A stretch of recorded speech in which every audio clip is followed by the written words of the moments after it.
അങ്ങനെ ഇതിൽ കൂടുതൽ എങ്ങനെ വിശേഷം പറയാമെന്ന് എനിക്കറിയില്ല. ഞങ്ങളെന്താണേലും ട്രെയിനിൽ 2 ദിവസം ഇങ്ങനെയൊക്കെയാണ് ചിലവഴിച്ചത്.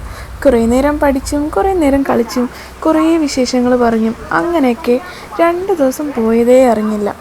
നീണ്ട കുറേ വ്ലോഗുകൾ എടുക്കണം എന്നുള്ള പ്ലാനിലൊക്കെയാണ് ഞാൻ പോയതെങ്കിലും ഈ കളിയുടെയും ചിരിയുടെയും തമാശയുടെയും പഠിത്തത്തിൻ്റെ ഇടയ്ക്ക് ഞാനതെല്ലാം വിട്ടുപോയി. വീട്ടിൽ വന്ന് ഗാലറി ഒന്ന് വ്ലോഗ് സെറ്റ് ചെയ്യാൻ നോക്കിയപ്പോഴാണ് കുറേയൊക്കെ എന്നെക്കാളും ഉത്തരവാദിത്തോടെ ഉത്തം എടുത്തു വെച്ചേക്കുന്നത് ഞാൻ കണ്ടത്. സത്യം പറഞ്ഞാൽ എന്നെക്കാളും മെയിനായിട്ട് വ്ലോഗിങ് എല്ലാം ചെയ്തേക്കുന്ന ഈ പ്രാവശ്യം ഉത്തമാണ്. ഉത്തം മാത്രമല്ല കൂടെ അലനും നൈനാനും എല്ലാവരും ഉണ്ട്. അതൊക്കെ വരെ ഞാൻ ഇട്ടേക്കാം. അങ്ങനെ 2 ദിവസത്തെ നീണ്ട യാത്ര കഴിഞ്ഞ് ഞങ്ങളിത് ഉച്ചയായപ്പോഴത്തേക്കും വെസ്റ്റ് ബംഗാളെത്തി. ഇനിയിപ്പോൾ ഇറങ്ങാനുള്ള തിടുക്കവും പിറക്കലും ഒക്കെ ആയിരുന്നു. സത്യം പറഞ്ഞാൽ നമ്മുടെ നാട്ടിലേക്കാളും പച്ചപ്പും ഹരിതാപും ഒക്കെ അവിടെയായിരുന്നു എന്ന് തോന്നിപ്പോയി. ഭയങ്കര ഭംഗിയായിരുന്നു കേട്ടോ കാണാൻ വേണ്ടി. ട്രെയിൻ ഇറങ്ങി അങ്ങ് ചെന്നപ്പോഴാണ് കൊൽക്കത്തയിലെ തിരക്കും കാര്യങ്ങളൊക്കെ നമ്മൾ കണ്ടത്. അങ്ങനെ ഞാൻ പറഞ്ഞ പോലെ നമുക്കിറങ്ങാൻ സമയമായതുകൊണ്ട് ഞങ്ങൾ സാധനങ്ങളെല്ലാം കെട്ടിപ്പറക്കി എല്ലാം റെഡി ആയിരിക്കുകയാണ്. അപ്പോഴത്തേക്കും ക്രിസ്റ്റീച്ച് ലാസ്റ്റ് മിനിറ്റ് ഒരു ലിപ്സ്റ്റിക് വരയിലോട്ട് കയറിയിട്ടുണ്ടായിരുന്നു. ഞങ്ങൾ ഷാലിമാറിൽ ഇറങ്ങേണ്ടതുകൊണ്ട് വലിയ തിരക്കൊന്നുമില്ലല്ലോ എന്ന് വിചാരിച്ചിരുന്നപ്പോഴാണ് സത്രകച്ചിയിൽ ഇറങ്ങിക്കഴിഞ്ഞാൽ 2 മണിക്കൂർ നേരത്തെ ചെല്ലാമെന്ന് ഇറങ്ങി. ഭയങ്കര ടയേർഡായതുകൊണ്ട് ഞങ്ങളെല്ലാവരും പ്ലാൻ ഷാലിമാറിൽ നിന്ന് സത്രകച്ചിയിലോട്ടാക്കി. അതുകൊണ്ട് തന്നെ ഇറങ്ങാൻ വേണ്ടി ചാടിപ്പിറക്കി നിൽക്കാമായിരുന്നു. കാരണം ആ സ്റ്റേഷനിലാകെ 5 മിനിറ്റ് ട്രെയിൻ നിർത്തിയിട്ടുണ്ടായിരുന്നുള്ളൂ. And here we are at last. ഞങ്ങൾ വെസ്റ്റ് ബംഗാളിലെത്തി. സത്യം പറഞ്ഞാൽ ഭയങ്കര തിരക്കുള്ളൊരു സിറ്റിയല്ല, മൊത്തത്തിൽ വെസ്റ്റ് ബംഗാളിൽ ഇങ്ങനെ തിരക്കാണെന്ന് തോന്നും. എല്ലാവർക്കും തിരക്കും തിടുക്കവും മാത്രം. അങ്ങനെ at last we reached west Bengal. അതാ ഞങ്ങളുടെ മുഖത്തോട്ടൊക്കെ നോക്കൂ. ഞങ്ങളുടെ മുഖം കണ്ടാൽ തന്നെ അറിയാം വി വെയർ ഓൾ സൂപ്പർ ടയേർഡെന്ന് വെച്ച് കഴിഞ്ഞാൽ 2 ദിവസമായിട്ട് ഭക്ഷണം ശരിയായിട്ടില്ല, ഉറക്കം ശരിയായിട്ടില്ല, ഒന്നും ശരിയായിട്ടില്ല. സത്യം പറഞ്ഞാൽ റൂമിൽ ചെന്ന് വെട്ടിയിട്ട് പോലെ ഒന്ന് കിടന്നുറങ്ങിയാൽ മതി എന്നുണ്ടായിരുന്നുള്ളൂ. But at the same moment ഞങ്ങളെല്ലാവരും ഭയങ്കര എക്സൈറ്റഡ് ആയിരുന്നു.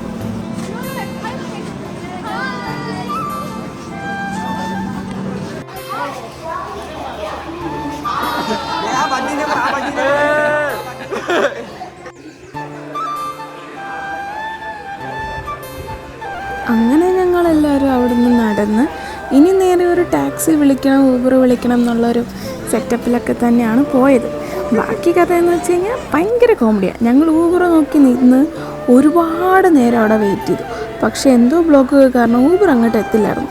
അവസാനം അവിടെ ഉണ്ടാകുന്ന ഒരു ചേട്ടനെ വിളിച്ച് ഞങ്ങൾ സ്പ്ലിറ്റ് ചെയ്തു. കാരണം ഞങ്ങൾ 10 പേരുണ്ടായിരുന്നല്ലോ. സ്പ്ലിറ്റ് ആയിട്ടാണ് അവസാനം ഞങ്ങൾ റൂമിലോട്ട് പോയത്.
സോ ഇതൊക്കെയായിരുന്നു ഞങ്ങളുടെ ഒരു first glimpse of west Bengal എന്ന് പറയുന്നത്. ഞാൻ പറഞ്ഞ പോലെ ആർക്കും സമയമില്ലാത്ത ഭയങ്കര റഷുള്ള ഒരു സിറ്റി. പുറത്തിന് നല്ല ബഹളവും നല്ല ചൂടും. ഞങ്ങൾ ഊബർ നോക്കി ചമ്മി നിന്നൊരു കഥ പറഞ്ഞില്ലേ, അതാണ് ജസ്റ്റ് ഇപ്പോൾ കഴിഞ്ഞത്. ഞങ്ങൾ ഊബർ വിളിച്ചിട്ട് അങ്ങോട്ട് പോയി ഇങ്ങോട്ട് പോയി കുറേ നേരം അങ്ങോട്ടും ഇങ്ങോട്ടും ആ വെയിലത്ത് പെട്ടി നോക്കി നടന്നു. അവസാനം തോറ്റ് അവിടെ നിന്ന് തന്നെ ഒരു ടാക്സി അങ്ങ് വിളിച്ചു. ഈ ചേട്ടനായിരുന്നു ഞങ്ങളുടെ ടാക്സി ഡ്രൈവർ. കൂടെ ഉത്തമുള്ളത് കൊണ്ടും അവന് നന്നായിട്ട് ഹിന്ദി അറിയാവുന്നതുകൊണ്ടും ഞങ്ങൾ അത്യാവശ്യം പിടിച്ചു തന്നു. പിന്നെ ചേട്ടൻ വെറും ഒരു ടാക്സി ഡ്രൈവറല്ല, പുള്ളി ഞങ്ങളൊരു വണ്ടർലാ ട്രിപ്പ് തന്നെ കൊണ്ടുപോയി. സത്യം പറഞ്ഞെങ്കിൽ ഒരു വണ്ടർലായിലെ ഒരു റൈഡിലൊക്കെ കയറി കണക്കായിരുന്നു ഞങ്ങളുടെ ആ ഒരു യാത്ര. ഞങ്ങളുടെ തലയൊക്കെ മണ്ടയിലിടിച്ച് അവസാനം ജീവനോടെ ഹോട്ടലിലെത്തിയത് വലിയ കാര്യം ആയിപ്പോയി ഞങ്ങൾക്ക്. പറയാണ്ടിരിക്കാൻ പറ്റാത്ത വേറൊരു കാര്യം അവിടുത്തെ ട്രാഫിക്കായിരുന്നു. ഭയങ്കര ബ്ലോക്കായിരുന്നു ഞങ്ങൾ ഇറങ്ങിയ ടൈമിൽ. സത്യം പറഞ്ഞാൽ ഈ ചൂടും അതിൻ്റെ കൂടെ ഈ മടുത്തിട്ടുള്ള ഒരു അവസ്ഥയും എല്ലാം കൂടെ ഞങ്ങൾ പെട്ടുപോയി.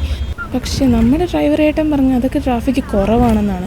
ഇതൊക്കെ ഞങ്ങൾ ട്രാഫിക് ഇത്തിരി ക്വയറ്റായ ടൈമിൽ എടുത്ത വീഡിയോസ് ആയിരുന്നു കേട്ടോ. അതിൻ്റെ ഇടയ്ക്ക് എന്താ പ്രശ്നം പറ്റിയെന്ന് വെച്ച് കഴിഞ്ഞാൽ ആ ട്രാഫിക്കിൽ ഒരു 2-3 ആംബുലൻസ് എങ്കിലും പെട്ട് കിടക്കായിരുന്നു. നമ്മുടെ നാട്ടിലൊക്കെ അങ്ങനെ ഒച്ച കേട്ടാൽ ഇങ്ങനെ ഒതുക്കും വണ്ടി. പക്ഷേ ഇവിടെ അങ്ങനെയൊന്നുമല്ല. അവർ പറയണത് ഇതൊക്കെ ക്വയറ്റ് നോർമലാണെന്നാണ്. സത്യം പറഞ്ഞാൽ അത് കണ്ടിട്ട് തന്നെ ഞങ്ങൾ പേടിച്ചു പോയി. ഈ ബ്രിഡ്ജ് ഞങ്ങൾ ആദ്യം ഹൗറ ബ്രിഡ്ജ് ആണെന്നും പറഞ്ഞ് ഭയങ്കര എക്സൈറ്റഡായിട്ട് വീഡിയോ എടുത്തുകൊണ്ടിരുന്നൊരു ബ്രിഡ്ജാണ്. പക്ഷേ ഇത് വേറെ എന്തോ ബ്രിഡ്ജാണെന്നാണ് ആ ചേട്ടൻ പറഞ്ഞത്. ഞങ്ങളെ ഹൗറ ബ്രിഡ്ജ് എന്നും പറഞ്ഞ് അതിൻ്റെ അക്കരെയുള്ളൊരു ബ്രിഡ്ജ് കാണിച്ചു. അതും ശരിക്കും ഹൗറ ബ്രിഡ്ജ് ആയിരുന്നോ എന്ന് തന്നെ നമുക്കറിയാൻ പാടില്ല. നമ്മളെന്തായാലും ഫസ്റ്റ് ടൈം ചെല്ലുന്നതുകൊണ്ടും ഹൗറ ബ്രിഡ്ജിൻ്റെ ഫോട്ടോ പോലും കണ്ടിട്ടില്ലാത്തതുകൊണ്ടും നമ്മളതൊക്കെ വിശ്വസിച്ച് അങ്ങനെയിരുന്നു. ട്രിപ്പിനെ പറ്റിയുള്ള അഭിപ്രായം പറയും. യാത്ര വളരെ ട്രെയിൻ ഇറങ്ങുന്ന വരെ അതിമനോഹരമായ ഒരു യാത്രയായിരുന്നു. അതിനുശേഷം എന്ത് സംഭവിച്ചെന്നറിയില്ല. ഇനി ബോധം വീഴണം. സത്യമാണ്, ഇങ്ങനെ മടുത്ത് കിളി പോയിരിക്കണം എന്ന് പറയില്ലേ, ആ അവസ്ഥയായിരുന്നു ഞങ്ങൾക്ക് എല്ലാവർക്കും. ബുദ്ധി വർക്ക് ചെയ്യുന്നേ ഉണ്ടായിരുന്നില്ല. എങ്ങനെയും ഒന്ന് കിടന്നുറങ്ങിയാൽ മതി എന്നുള്ള ഇതിലായിരുന്നു.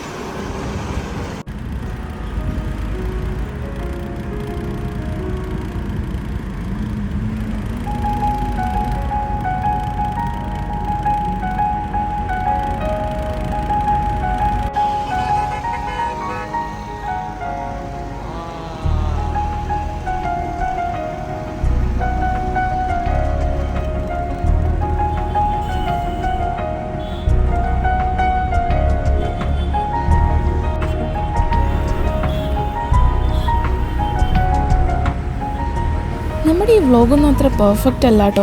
കാരണം നമ്മൾ കുറേ ക്ലിപ്സ് അവിടെ നിന്ന് ഇവിടെ നിന്നൊക്കെ ജോയിൻ ചെയ്ത് അങ്ങനെ അങ്ങ് കുട്ടി വ്ളോഗായിട്ട് ഇടുകയാണ്. പിന്നെ ദേ ഈ yellow taxis, they were so iconic. കാണുമ്പോൾ തന്നെ എന്തൊരു വിൻറ്റേജ് ഫീലായിരുന്നോ. പക്ഷേ ഇതിൻ്റെ കൂടെ ഒന്നൊരു ഫോട്ടോ ഒക്കെ എടുക്കണമെങ്കിൽ കയ്യിൽ നിന്ന് നല്ല കാശ് പൊട്ടും. സോ ആ ദിവസത്തെ വീഡിയോസ് ഇത്രയൊക്കെ എൻ്റെ കയ്യിലുണ്ടായിരുന്നുള്ളൂ കേട്ടോ. ടയേർഡായതുകൊണ്ട് തന്നെ ഞങ്ങൾ ഹോട്ടലിൽ ചെന്ന് നന്നായിട്ടൊന്ന് ഉറങ്ങി. സോ അടുത്ത വീഡിയോസിനായിട്ട് സ്റ്റേ ട്യൂൺഡ്.